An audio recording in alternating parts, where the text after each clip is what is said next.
नमस्कार. आपल्या आर्थिक जगाला पडद्याआडून एक शक्ती नियंत्रित करत असते. ती म्हणजे मौद्रिक धोरण. हे नक्की आहे तरी काय आणि आपल्या रोजच्या जगण्यावर याचा नेमका कसा परिणाम होतो? चला आज आपण तेच सोप्या भाषेत समजून घेऊया. कधी विचार केलाय की अचानक सगळ्या वस्तू महाग का होतात? किंवा कधीकधी नोकरी शोधणं खूपच अवघड होऊन बसतं? ह्या सगळ्या प्रश्नांची उत्तरं खरं तर या मौद्रिक धोरणातच दडलेली आहेत. विषय थोडा क्लिष्ट वाटू शकतो, पण याचा आपल्या खिशावर थेट परिणाम होत असतो. तर मग आपण काय काय पाहणार आहोत? सगळ्यात आधी अर्थव्यवस्थेसमोरच्या दोन मोठ्या समस्या कोणत्या आहेत ते बघू. मग त्यावर मध्यवर्ती बँकेचा मास्टर प्लॅन काय असतो ते समजून घेऊ.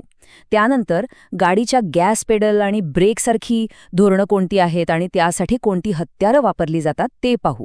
आणि शेवटी हे सगळे निर्णय नक्की कोण घेतं आणि याचं एकूण महत्त्व काय आहे हेही जाणून घेऊया. तर सुरुवात करूया पहिल्या भागापासून.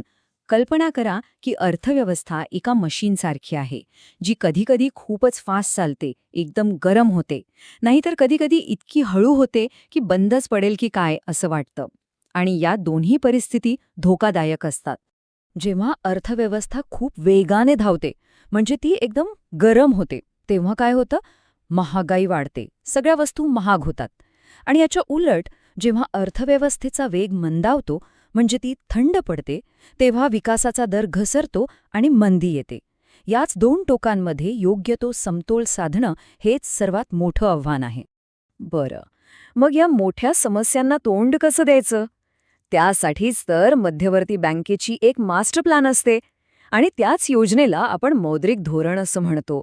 सोप्या भाषेत सांगायचं झालं तर मौद्रिक धोरण म्हणजे काय? तर ते आहे अर्थव्यवस्थेचं एक प्रकारे कंट्रोल पॅनल किंवा थर्मोस्टॅट, ज्याचा वापर करून बाजारात किती पैसा खेळता राहील आणि कर्जाचे व्याजदर काय असतील हे ठरवलं जातं. याचा मुख्य उद्देश आर्थिक स्थिरता टिकवून ठेवणं हाच असतो. आता हे कंट्रोल पॅनल काम कसं करतं हे समजायला एक गाडीचं उदाहरण घेऊया. कधी आपल्याला गाडीचा वेग वाढवावा लागतो, तर कधी ब्रेक लावावा लागतो. अर्थव्यवस्थेचंही अगदी तसंच आहे. हे बघा, अगदी सोपं आहे. जेव्हा अर्थव्यवस्था मंदावते, म्हणजे मंदी येते, तेव्हा मध्यवर्ती बँक गॅस पेडल दाबते. म्हणजे काय करते? तर बाजारात पैशाचा पुरवठा वाढवते, व्याजदर कमी करते, जेणेकरून लोक आणि कंपन्या जास्त कर्ज घेतील, खर्च करतील आणि अर्थव्यवस्थेला गती मिळेल. आणि याच्या अगदी उलट जेव्हा महागाई खूप वाढते, तेव्हा ब्रेक लावला जातो. व्याजदर वाढवून बाजारातला पैशाचा ओघ कमी केला जातो, म्हणजे खर्च कमी होतो आणि किमती नियंत्रणात येतात. चला, आता हे गॅस पेडल दाबण्यासाठी किंवा ब्रेक लावण्यासाठी नक्की कोणती हत्यारं किंवा साधने वापरली जातात ते बघूया. मुख्यतः 3 हत्यारं आहेत. पहिलं, खुल्या बाजारातील व्यवहार म्हणजे OMO. यात मध्यवर्ती बँक सरकारी रोखे विकत घेते किंवा विकते आणि त्यातून बाजारातला पैशाचा प्रवाह कमी जास्त करते. दुसरा आहे बँक दर किंवा रेपो दर. हा तो दर आहे ज्यावर मध्यवर्ती बँक इतर बँकांना कर्ज देते. हा दर बदलला की बाकी सगळ्या कर्जांचे दर बदलतात. आणि तिसरं, राखीव निधीचं प्रमाण, म्हणजे बँकांना त्यांच्याकडच्या पैशांपैकी किती पैसा स्वतःकडे ठेवायचा आणि किती कर्ज म्हणून द्यायचा हे मध्यवर्ती बँक ठरवते. तर या सगळ्याचा आपल्यावर काय परिणाम होतो? तर तो थेट होतो. जेव्हा मध्यवर्ती बँक व्याजदर कमी करते, तेव्हा घर किंवा गाडीसाठी कर्ज स्वस्त मिळतं. आणि जेव्हा व्याजदर वाढतात, तेव्हा हेच कर्ज महाग होतं. त्यामुळे आपली खरेदी करण्याची क्षमता या निर्णयांवर अवलंबून असते. ठीक आहे, हे सगळं तर कळालं. पण हे इतके मोठे आणि महत्त्वाचे निर्णय घेतो तरी कोण? ह्या कंट्रोल रूममध्ये बसले तरी कोण?